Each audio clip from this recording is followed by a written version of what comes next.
Imagine a place so captivating and historically significant that it's been the heart of controversy for centuries. That's the Holy Land.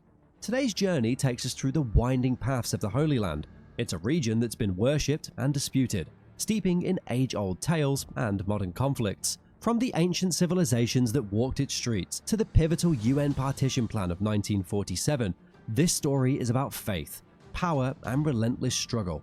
In this video, we'll explore how this land, sacred to millions, became the stage for one of the most enduring and complex disputes of our time. Stay with us till the end to unravel the delicate layers of history, politics, and culture that shape the Holy Land. You'll find out why, despite numerous attempts for peace, resolutions have failed, and turn this land into a symbol of enduring conflict and unyielding hope. But to fully understand the roots of the controversy, let's start by looking at two of the world's most influential religious texts, the Quran and the Bible. Their narratives were woven centuries apart, offering unique perspectives on the Holy Land. Let's start with the Quran, an essential part of the Islamic faith. It's a text that mixes spirituality with historical events, giving us insights beyond simply remembering the past. One important part of this is the Quran's recognition of the Jewish connection to the land. In the Quran, there are verses about an order from God. In Quran 5:21, the verses show Moses addressing the children of Israel, urging them to enter the Holy Land. It's an acknowledgement of Jewish historical ties to the region, which early Islamic scholars have also supported. It suggests they have a right to the land. However, the interpretations of these narratives have evolved. They've been influenced by the changing tides of history and culture. The Quran also speaks about the subsequent conflicts and changes in ownership. It recognizes the turbulent history that has shaped the region. Turning to the Bible, we find a more detailed account of the Holy Land's history. Here, the narrative centers around the Jewish people. It shows them as the native inhabitants of the land, with a God-given right to it. Stories of covenants like those made with Abraham confirm their claim to this land. Like the Quran, the Bible also details numerous conflicts and wars that have shaped the Holy Land's history, from the conquests of Joshua to the reigns of David and Solomon. Alongside the later division and exile of the Jewish people, the Bible shows a history of changing ownership. It links these changes with divine will and prophecy. Both religious texts recognize the numerous conflicts and the changes in ownership over the Holy Land. While the Quran focuses on the broader moral and spiritual consequences, the Bible gives us a more detailed historical account. It connects the land's fate to the actions and faith of those living there.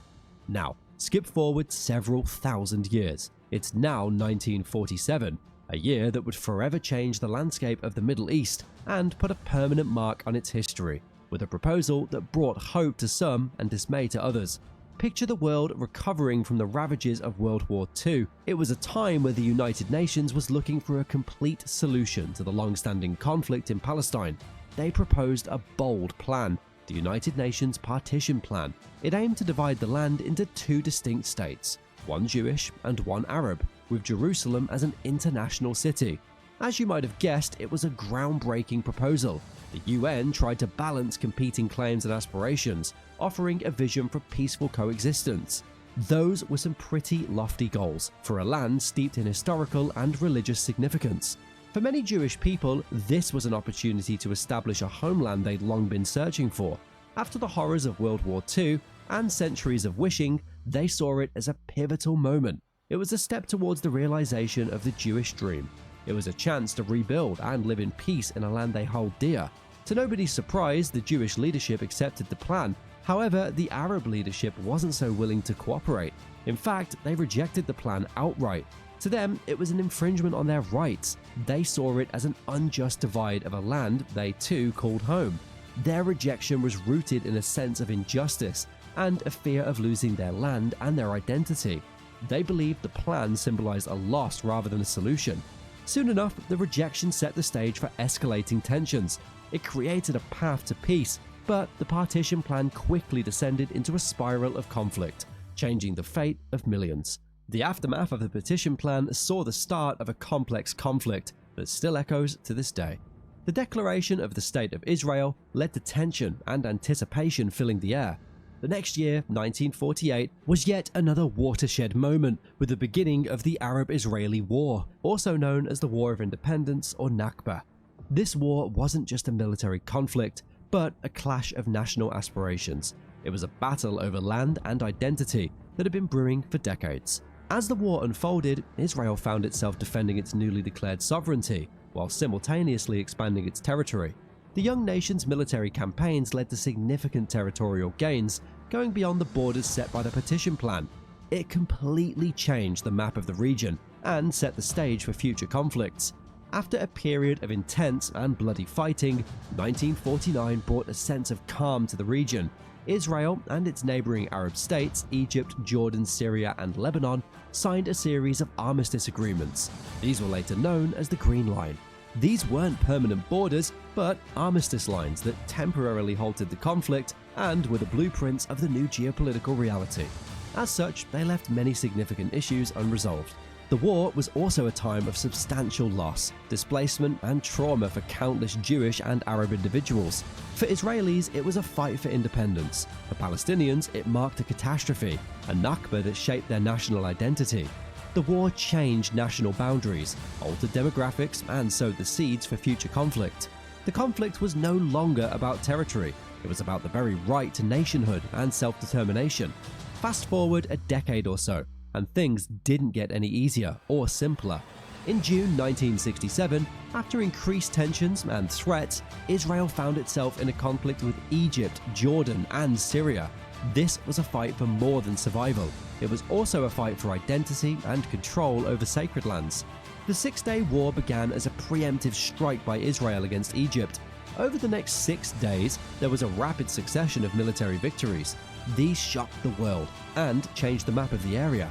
After this short yet intense war, Israel captured many important territories: the Sinai Peninsula from Egypt, the West Bank from Jordan, the Gaza Strip, and the Golan Heights from Syria.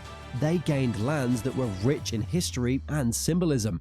For Israel, it was a moment of triumph. It solidified their position as a formidable power in the area. But for others, it signified loss and displacement. The war deepened the divide between Israelis and Arabs, casting a long shadow over peace prospects. Even today, the territories captured during the Six-Day War continue to be at the heart of the Israeli-Palestinian conflict. Their status is the center of international debate, influencing the debate over rights, sovereignty, and justice. Then came the dawn of the new millennium, which brought hope for peace in the Holy Land. The year 2000 marked a critical moment with the Camp David summit in America. This was a high-stakes meeting involving the then Israeli Prime Minister Ehud Barak and Palestinian Authority President Yasser Arafat. The pair came together for this meeting under the guidance of then US President Bill Clinton. This wasn't simply a diplomatic meeting. It was a moment filled with expectations and the heavy burden of history. Many saw it as a monumental effort in the difficult journey towards peace. At the heart of it was a bold proposal by Barak. He offered a plan that included the creation of a Palestinian state with East Jerusalem as its capital. This was a vision that tried to balance the dreams and fears of both Israelis and Palestinians. It also tried to address key Palestinian demands while ensuring Israeli security. However, in a shocking twist, Arafat rejected the proposal for political, strategic, and emotional reasons. Some saw this as a missed opportunity for peace, while others claimed the proposal didn't meet the minimum requirements for a possible Palestinian state. Eventually, the summit ended without an agreement. The aftermath saw a rise in tensions and violence, notably the Second Intifada. It clearly showed there was still deep-rooted frustrations on both sides, along with the significant gap between political negotiations and feelings on the ground. Less than a decade later, 2008 was a year that could have marked a historic turn in the saga of the Holy Land. This was the year of then Israeli Prime Minister Ehud Olmert's bold peace proposal to Palestinian Authority President Mahmoud Abbas. Olmert's proposal reported included substantial territorial concessions, a plan for Palestinian refugees, and most notably a division of Jerusalem. It suggested Israel would annex 6.8% of the West Bank, including major settlement blocks, in exchange for equivalent Israeli territory. This included East Jerusalem being divided. However, once again, the Palestinian Authority rejected the offer, and both sides failed to reach a formal agreement. While Olmert's offer was comprehensive, there were still complexities over Jerusalem and the right to return. To the Palestinian leadership, these issues were neither fully nor satisfactorily addressed. This rejection represented a missed opportunity in the pursuit of peace. Many people saw it as a moment where history could have been made. So now we're left with a narrative as detailed as it is emotional, from ancient claims and religious texts to the aftermath of wars and peace proposals. The question of who stole whose land opens a Pandora's box of historical, political, and ethical problems. The saga of this land is about the past, but it's also about the hopes, fears, and lives of millions who call it home. The story of the Holy Land is an ongoing narrative, one that continues to evolve and challenge us. It's a story that demands our understanding, our empathy, and our relentless quest for peace.